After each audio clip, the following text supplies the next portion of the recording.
오늘 우리에게 주시는 하나님의 말씀은 신약성경 갈라디아서 4장 1절부터 7절까지 말씀입니다.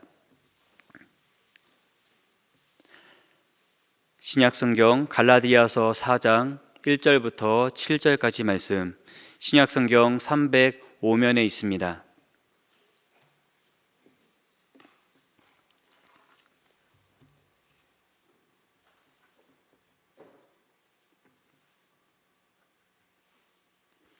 갈라디아서 4장 1절부터 7절까지 말씀, 이는 살아계신 하나님의 말씀입니다. 함께 봉독하시겠습니다.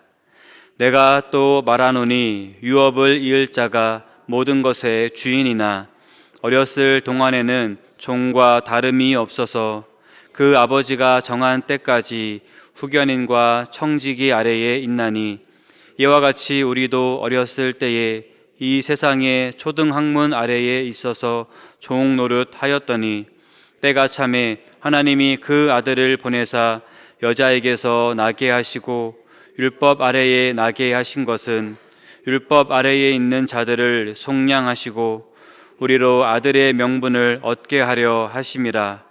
너희가 아들이므로 하나님이 그 아들의 영을 우리 마음 가운데 보내사 아빠 아버지라 부르게 하셨느니라.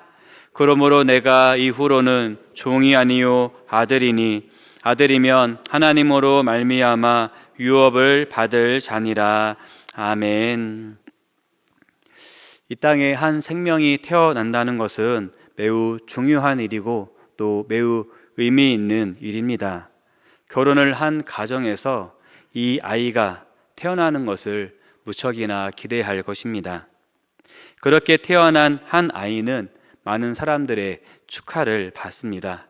그리고 그 아이가 어떠한 인물이 될 것인가, 또는 어떻게 살아갈 것인가, 여러 생각을 해보게 될 것입니다. 사람은 그 앞길을 알 수 없지 않겠습니까? 그래서 다양한 기대와 상상을, 그 아이에 대한 다양한 기대와 상상을 해보게 됩니다.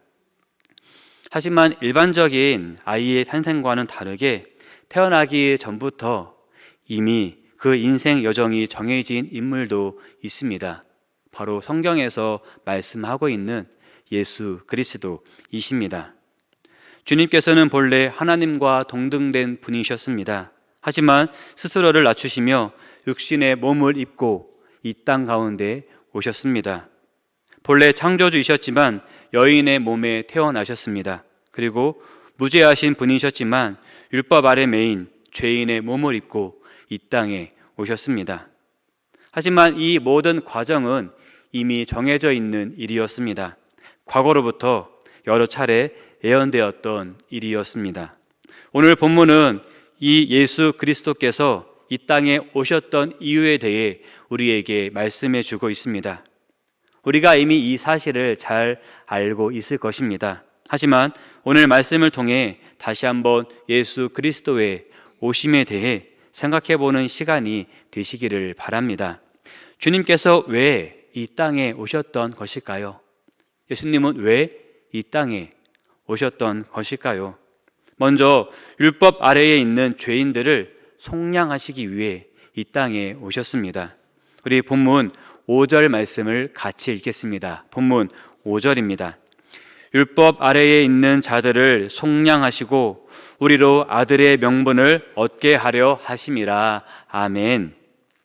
여기 5절에 속량하다라는 말이 있습니다.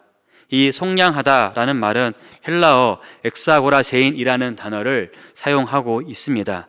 이 말은 속죄금을 지불하여서 묶임에서 벗어나 자유롭게 하다라는 의미를 가지고 있습니다. 다시 말해 이 말은 생명을 살리기 위해서 속죄금을 대가로 지불한다라는 의미가 있는 것입니다. 중요한 포인트는 대가가 필요하다라는 것입니다. 오늘 본문에서 말하는 대가가 과연 무엇일까요? 바로 십자가의 죽음을 통해 내어주신 예수 그리스도의 생명을 말하고 있습니다. 십자가에 못 박히신 예수 그리스도의 생명, 그분의 피, 그분의 죽음은 율법의 노예, 죄의 노예, 그리고 사망의 노예로 살아왔던 인간을 구원하시기 위하여서 대가로 지불된 속죄금이었던 것입니다. 그리고 본문에서 사용된 이 속량하다라는 단어의 시제를 살펴보아야 하는데, 여기에서 시제는 제1 부정 과거형으로 사용되었습니다. 새벽부터 어려운 말씀을 드려서 참 죄송합니다. 근데 이 헬라어 문법상 제1 부정 과거형, 이것은 어떤 일이 단번에 그리고 반복됨이 없이 발생되었을 때 사용하는 시제입니다. 그렇기 때문에 예수 그리스도께서 죄인들을 속량했다라고 하는 이 본문의 표현은 예수 그리스도의 대속의 죽음으로 인한 우리의 구원이 단번에 완전하게 성취되었기 때문에 다시 반복되지 않는다는 것을 의미하고 있는 것입니다. 이것이 주님께서 이 땅에 오셨던 첫 번째 이유입니다. 주님께서는 죄인들을 단번에 그리고 완전하게 속량하시기 위해서 이 땅에 오셨던 것입니다. 그리고 주님께서 이 땅에 오신 두 번째 이유는 우리에게 아들의 명분을 얻게 해주시기 위해서였습니다. 우리 5절 말씀을 다시 한번 같이 읽겠습니다. 5절입니다. 율법 아래에 있는 자들을 속량하시고 우리로 아들의 명분을 얻게 하려 하심이라. 아멘. 여기에서 아들의 명분에 해당하는 헬라어는 휘오데시안이라는 단어입니다. 이 말은 원래 아들이라고 하는 단어와 규정하다 또는 만들다라는 단어의 합성어인데 양자로 삼는다라는 뜻을 가지고 있습니다. 이 말은 죄인이었던 우리들이 하나님의 선택과 무조건적인 사랑 안에서 예수님을 통해 거룩하신 하나님의 아들이 되었음을 의미하고 있는 것입니다. 앞서 말씀드린 휘오데시안이라는 이 말은 두 가지의 중요한 뜻을 가지고 있습니다. 먼저는 양자가 되는 범위에 대한 내용입니다. 이 단어는 하나님과 이스라엘의 관계를 나타내는 구약적인 범위를 넘어선다는 것입니다. 예수 그리스도를 믿고 성경을 믿음으로 하나님과 새로운 관계에 들어선 모든 사람들에게 적용되는 신약적인 범위로 더욱 확대가 되었다는 사실입니다. 그렇기 때문에 예수 그리스도를 믿음으로 구원받는 자들이라면 누구나 그 속에서 역사하시는 성령님으로 인하여서 이제 하나님을 아빠, 아버지라 부를 수 있게 되는 것입니다. 우리 본문 6절 말씀을 같이 읽겠습니다. 본문 6절입니다. 너희가 아들이므로 하나님이 그 아들의 영을 우리 마음 가운데 보내사 아빠, 아버지라 부르게 하셨느니라. 아멘. 우리에게 하나님을 아빠, 아버지라 부를 수 있는 은혜를 주셨습니다. 두 번째로 휘오데시안이라는 이 말은 법적이고 선언적인 용어라는 것입니다. 이것은 우리가 하나님의 자녀가 되었다는 것을 번복하거나 되돌릴 수 없는 확정적인 것이라는 사실을 우리에게 말씀해 주고 있습니다. 세상의 법정에서는 판결에 항소할 수도 있습니다. 그리고 판결이 번복되는 경우들도 있지 않겠습니까? 하지만 하나님의 법정에서 예수 그리스도의 구속 사역을 근거로 판결된 이 양자됨이라고 하는 판결은 세상의 그 무엇에 의해서도 번복될 수가 없다는 것을 우리에게 말씀해 주고 있습니다. 하나님께서는 우리에게 아들의 명분을 주셨습니다. 하나님께서 주신 이 명분은 다시 되돌릴 수 없는 확정된 명분인 것입니다. 주님께서는 이 명분을 우리에게 주시기 위해서 이 땅에 오셨던 것입니다. 사랑하는 성도 여러분, 하나님의 독생자이신 예수 그리스도께서는 하늘의 모든 권세를 포기하시고 이 땅에 인간의 몸을 입고 오셨습니다. 예수 그리스도께서 그렇게 세상에 오셨던 목적은 율법 아래에 있는 죄인들을 속량하시기 위해서였고 또 하나님의 거룩한 자녀로 삼으시기 위함이셨습니다.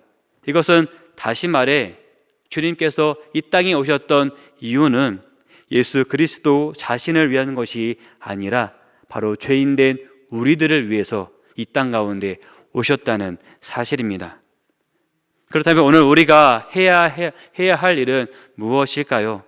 먼저는 우리가 예수 그리스도의 오심으로 이 구원의 은혜에 동참하게 되었다는 사실에 감사함을 잊지 않고 살아가야 할 것입니다. 이것은 우리가 받을 수 있는 것이 아니었습니다. 우리의 어떠한 노력으로도 우리가 얻을 수 있는 것이 아니었습니다. 하지만 하나님께서는 우리를 너무나 사랑하셔서 이러한 은혜를 우리에게 거저 베풀어 주셨던 것입니다. 우리가 이 은혜를 기억하며 감사하는 삶을 살아갈 수 있기를 바랍니다. 또한 이 사실을 많은 사람들에게 전하는 삶을 살아야 합니다. 이것은 우리에게 거저 주신 은혜입니다. 우리가 받은 이 은혜는 우리에게서 그쳐서는 안 될 것입니다. 하나님께서 우리를 사랑하셔서 이 은혜를 베풀어 주셨다는 이 사실을 아직 이 기쁜 소식을 알지 못하는 많은 사람들에게 전하는 삶을 살아야 한다는 것입니다. 오늘 말씀 7절에서는 우리들이 더 이상 종이 아니다 선포하셨습니다. 오히려 하나님으로 말미암아 유업을 받을 아들이라 그렇게 표현하셨습니다. 이 하나님으로 말미암아 유업을 받는다라는 표현은 우리가 하나님의 유업을 물려받는 것이 혈통이나 율법적 행위에 의한 것이 아니라는 것을 말하는 것입니다. 오직 하나님의 은혜 때문에 받은 것임을 말하는 것입니다. 하나님께서는 이 은혜를 우리에게 베풀어 주시기 위해서 예수 그리스도를 이 땅 가운데 보내주셨습니다. 그렇다면 오늘 하루를 살아갈 때 우리는 이 은혜를, 이 감사를 잊지 않고 살아가시기를 바랍니다. 또한 이 복음을, 이 기쁜 소식을 전하기 위해서 노력하는 오늘 하루가 되시기를 주님의 이름으로 축복합니다. 우리 찬송가 85장